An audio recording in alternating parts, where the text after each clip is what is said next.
Sa headlines kan mga barata, mandatory drug test sa gabos na personal kang Camarines Sur Police Provincial Office pinagkondusir ngunya na aldaw. Barangay Council kang Barangay Balata Syudad kang Naga andam na sa paabuto na undas duwang pribadong Camposanto babantayan. Metro Naga Peso Regional Winner sa Secretary's Bayanihan Service Award. Intramurals 2022 kang Naga College Foundation Incorporated nagpuna. Diyos marhay na hapon, ako si Mark Mendoza, ang saindong tagapaghatod bareta. Mga personahe kan Camarines Sur Police Provincial Office ipinasairarom sa mandatory drug test kan subagong aga. Aramunta ang kumpletong detalye sa report ni Melvin Machado. Pagkatapos kang flag raising ceremony sa Camarines Sur Police Provincial Office, tulos man pinag-anunsya na magkakaiguaning mandatory drug test ang gabos na personahe na yaon sa Camarines Sur Police Provincial Office. Ginibuy ni sa Camarines Sur Provincial Forensic Unit ni yaon sa Laog kang Kampo. Susuki Police Major Maria Victoria Abalaing tagapagtaram kang Camarines Sur Police Provincial Office, parte na ini kang kampanya kang PNP na linigon ang saidang organisasyon sa mga personahe na naiinvolto sa illegal na droga. We have mandatory drug test po para po sa internal cleansing po ng ating PNP. Inline pa rin po ito sa malasakit program ng ating Chief PNP. And syempre po, itong malasakit program is the internal and external issues po na na-address ni PNP within the organization, within our ranks. And part din po ng advocacy ng ating regional director na yung disiplina within our ranks is napaka-importante po.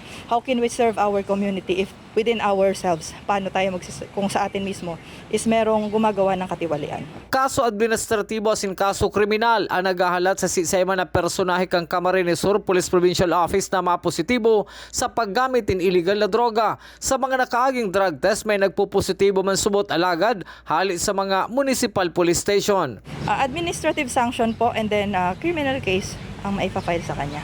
May history na ba ma'am na mayroong nagpositive sa ano? Dati po meron po.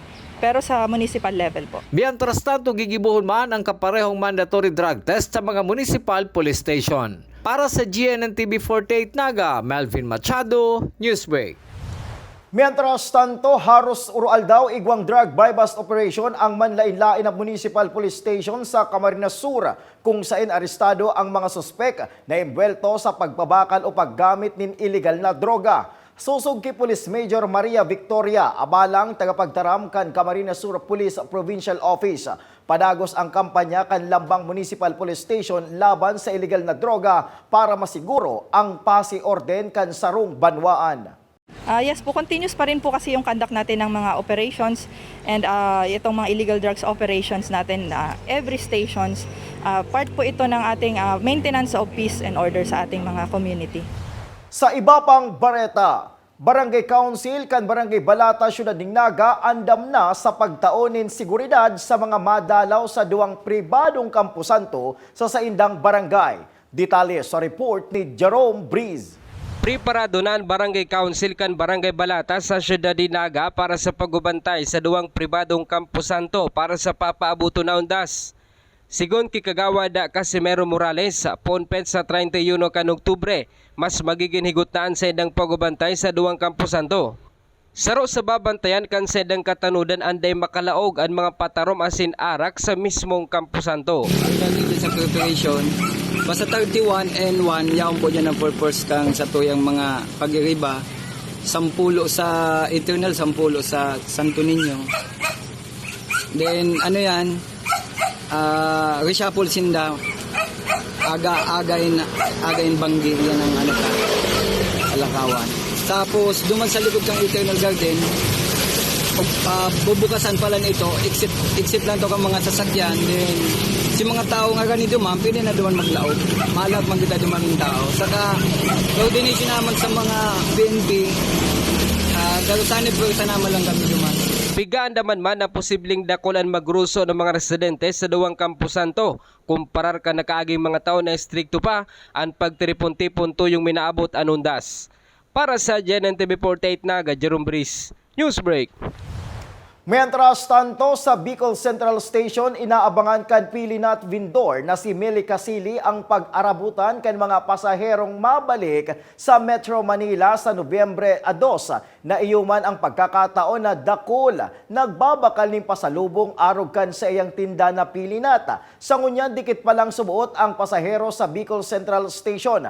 Kumpara kang nakalihis na taon, nakadikit si mga nagpuruli-huli kan higot na pagpasunod kam protocols. Naglalaom ang arog ni Meli na makakakua kan sa indang dagdag na ganansya hali sa pagtitienda. Sa kanyan po, maluya pa, bako pa siyang berentahan. Siguro pag abot kang November, pakalaw kang November, yaon na po dyan ang barakalan. November 1 and 2. 1 and 2. Yaon na po dyan ang nagdadako ng pasero kayan. Si mga Paurulian, urulian na kaya pa Manila na. Kaya sinda, maparakan maning pasalubong. Padagos pa sa mga bareta, Metro Naga Peso nakaresibin nin award huli kan mga programa na nagtaon nin tabang sa mga naapektaran kan pandemya. Detalles aramon sa report ni Melvin Machado. Apwer kang pag-implementar kang Bayanihan Act 1 and 2 na programa kang Gobyerno Nasyonal na may obhetong tabangan ang mga naapektarang kang pandemya. Pinagtampadan ini kang lokal na gobyerno kang Naga kan sa diring programa na may kaparehong katuyuhan. Kung igwa ang national government ning tupad program, nagpasunod man ang syudad nin Naga City Community Employment Program. Ang Department of Trade and Industry, igwa kang inaapod na asistensya sa micro-small enterprises. Igwa man ang LGU nin Naga City Business Stimulus Program. Ang espes na tabang sa mga estudyante, dinagdagan kang syudad ning Summer Employment for Enrollment. Ang ginibuta po si mga nationally mandated programs, pig-localized ta. Isita man, kulang si fundo ka national government. So ang ginibuta po, naghanap kitang pundo lokal sa paagi ni Mayor Nelson Ligacion na sobra-sobra man po ang suporta sa satuyang opisina. For example po, si Tupad kang National Office kang Dole, nag-localize kita, si Naga City Community Employment Program, sa DTI na asistensya sa micro small enterprises, naglag kita ang Naga City Business Stimulus Program. Apera po kayan si mga kadiit na itong slot sa to sa SPES, sa mga student workers. Nag-localize kita, sinapod ng SEFE. Ini man ang rason kung tanong ta regional winner ang syudad ni Naga sa Secretary's Bayanihan Service Award as si national nominee. Regional winner kang Secretary's Bayanihan Service Award. Ini po baga in relasyon duman sa duwang bayanihan acts na pinagpasar kong Congress, si 1 and 2, na kung saan po pigmamanda si mga programa para ma-assistiran si mga constituentes na makarecover sa pandemic. Alagad ining award na ini po ang pinaghihiling digdi on top or apwera kang si mga nationally mandated programs, ano ang ginibo kang LGUs. Sa intero pong Region 5, Metro Peso lang ang nag-qualify.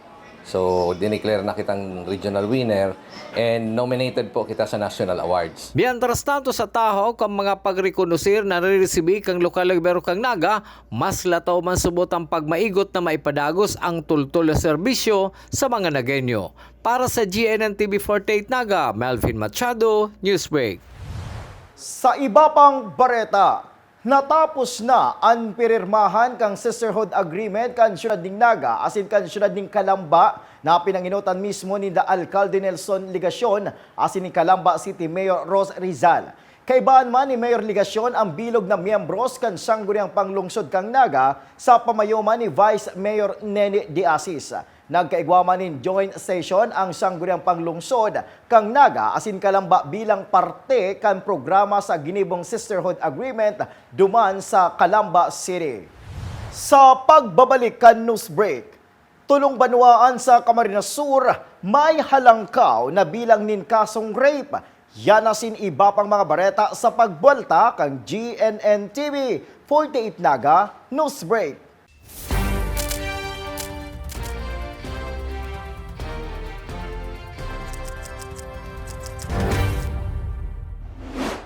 Mas pinalinaw, mas pinalakas, mas pinalawak. Ang GNN TV 48 Naga, digital na! Kung ang inyong TV sets ay digital ready na, pindutin ang scan o search channel button at makikita ang GNN TV Channel 48.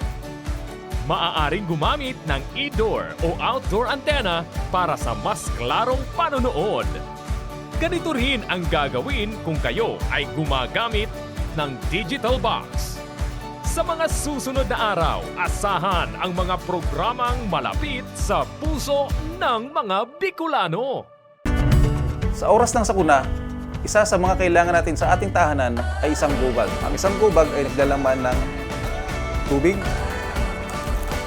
mga dilata at biscuits upang hindi tayo magutom, energy bars or energy drink, first aid kit, communication devices tulad ng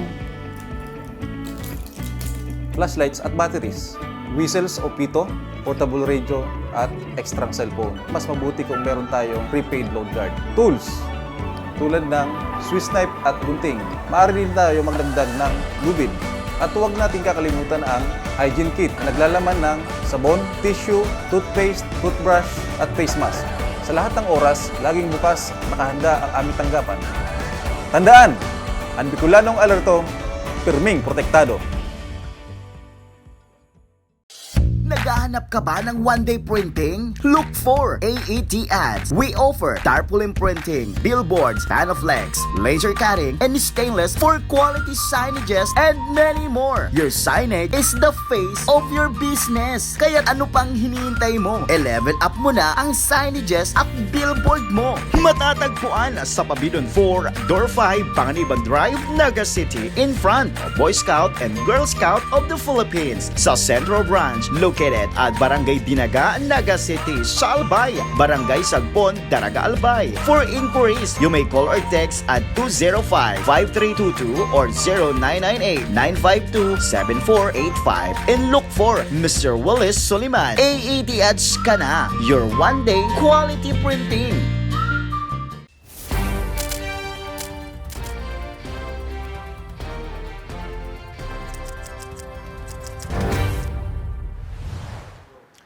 Padago sa mga bareta, kinumpirmar ni Police Major Maria Victoria Abalaing, tagapagtaramkan Camarines Sur Police Provincial Office na 5 kaso ng rape ang nairehistro sa Banuanin Pili, Buhi asin Libmanan Camarines Sur, 4 man sa Banuaning Tigawan Camarines Sur, asin tulong rape case man sa mga munisipyo kan Bula, Ocampo, Tinambak, Calabanga, Garchitorena, San Jose asin siyudad nin Iriga. Ang nasabing bilang ng rape cases na irehistro poon kan bulan ng July asin ngunya na Oktubre. Nangyari subot ini sa mga puwerang lugar kan nasabing mga banwaan na ang kadaklan sa biktima nag-eedad 14 hanggang 17 asin mga partidaryos man sana ang suspek. Yung for the year from January up to present po is nasa 55 cases po ang meron tayo. But then yung for the third quarter lang po, July to present, meron po tayong 5 po na cases sa Pili, Buhi, and Libmanan. And then 4 cases naman po sa Tigaon. And then the rest po, 3 cases Bula, Iriga, Ocampo, Tinambak, Calabanga, Garchitorena, and San Jose. Sa iba pang bareta, may composite team na ang Metro Naga Water District asin Naga City Police Office na iyo ang naglalamag asin naghahanap sa mga personang yaon sa likod kang sunod-sunod na paghabon sa mga metro nin tubig sa syudad ning Naga. Susugman ki MNWD Acting General Manager John Mongoso, bako lang sa syudad ning Naga igwakan siring na problema kundi maging sa ibang lugar. Pinag-uurlayan na subuot kung anong klase nin metro ning tubig ang dai pwedeng habunon.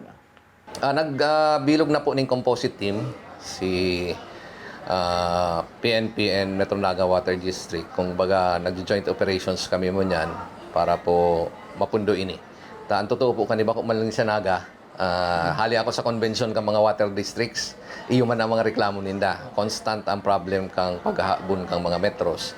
Kaya pinag-uurulayan na nga ni Duman kung anong klaseng metro ang day mahabon. Kung iguana nga kayan. Tama yung mga exhibitors po Duman, yung mga suppliers, pero yan pigaharapot sa inda, paano nga masisecure. Pero until now po, may magkasimbagan yan. Talagang kaipuantang pangatamanan para po ma-secure ta na day man talaga siya mahabon. Sa iba pang bareta, Lokal na gobyerno kang Libmanan, Camarines Sur, pinag-turnover na sa Bureau of Fire Protection ang bagong fire truck. Detalles kayan sa report ni Jerome Breeze. Formal ng pig-turnover kan lokal na gobyerno kan Libmanan, Camarines Sur ang sarong fire truck sa BFP kasubagong aga pagkatapos kan ginibong flag raising ceremony. Sigun kay Fire Senior Inspector Jeffrey Hipolito, ang Fire Marshal kan BFP Libmanan, panglimang fire truck na ang naresibing bihikulo asin makakatabang sa pagresponde kung may kasulo sa mga barangay kan Libmanan. Sa tuya pong fire truck, mamintinar ta po ni sa tabang bukang LGU. As well po, may ibababa man po kayo sa tuyang budget ang Bureau of Fire Protection with the preventive maintenance po na inaabot sa tuya. Ini po, it's very evident po na ang kakulangan ta po ng fire truck is yaon. Ngunyan po, dakulang tabang na niyo na may isa kitang dagdag fire truck. Sabi ko ngayon po baga, 27,000, may isang kitang fire truck dyan. 27,000 na katauhan. So, additional fire truck means po, mas matatabangan ta mas dakul na number kang tao. Nagpromesa man ang nasambitan ng opisyal na mamantiniron ang nasabing fire truck tanganing mas mapakinabangan pa sa haloy ng mga panahon. Para sa GNN TV 48 Naga, Jerome Breeze, Newsbreak.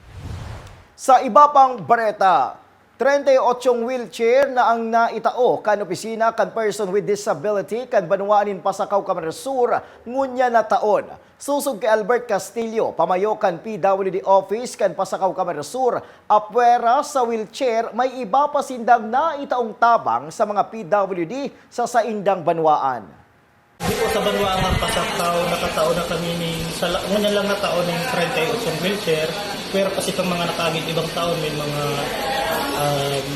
ibang assistive device, araw kang crutches, walkers, actually sa gabos na ito, PWD, mga gurang, mga senior citizen, hanggang sa nagsimon yan, si Huring nagkataraon niya, nagkaka-irandad na sila ng mga 93 years old. Tapos nahilin ko kaya si mga aki na may mga kapansanan, irigot mag-eskwela, pero sayang baga kung papabayaan ka na malay mo sa pag-abutin pa rin maging leader sila, yung sinatabangan, sige man tabang sa ibang tao. Kaya araw din ang programa ko para sa iba, para si mga kasaridetan, dahil man mapabayaan. Sa iba pang bareta, matapos ang 2 taon na may intramurals ang Naga College Foundation, huli kang pandemic, kanso bagong aga naging maugmaan mga estudyante sa pagbukas kan NCF intramurals ngunya na taon na pinagpuunan sa sarong parada. Kanso banggiman pinagpili ang Mr. and Miss Intramurals na pinagbalihan man kan mga estudyante hali sa manlain-lain na departamento. Ang sarong simanang kaurugmahan kan mga estudyante ang mas mapahiling pa kan sa indang kanya-kanyang talento sa ngaran in sport asin iba pang events. Asin yan ang katilipunan kan mga bareta ngunya na aldaw. Day malingaw na bisitahon ang samuyang official Facebook fanpage asin ilike ang GNN TV 48 Naga para pirmi kitang updated sa mga bareta asin istoryang bida ang Bicolano. Liwat ako po si Mark Mendoza. Digdisa na yan sa GNN TV 48 Naga News Break.